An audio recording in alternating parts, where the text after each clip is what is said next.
It's really unfortunate. खास बात यह है कि विपक्ष की यही स्थिति रही है कि हर चुनाव के मुद्दे पे और कोई न कोई ऐसा मुद्दा नरेंद्र मोदी के हाथ में दे देता है जहां नरेंद्र मोदी और बड़े होकर निकलते हैं।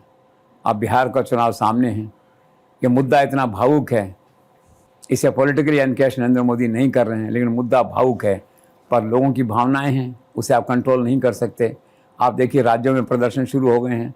नरेंद्र मोदी का साफ तौर पे कहना है कि यह एक भावनात्मक मुद्दा है। मेरी माँ राजनीति में नहीं थी, उनका राजनीति से कोई लेना देना नहीं था, तो मेरी माँ का अपमान क्यों हुआ?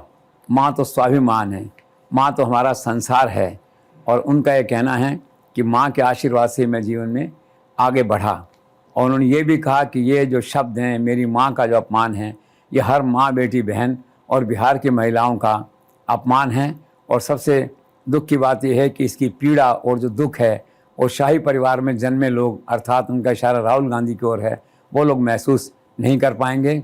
आज सारे देश के लोगों में, खासकर महिलाओं के मन में इस बयान के प्रति एक पीड़ा का भाव है। और उन्होंने कहा है कि मैं तो माफ़ कर सकता हूँ, बिहार की जनता उन्हें माफ़ नहीं करेगी।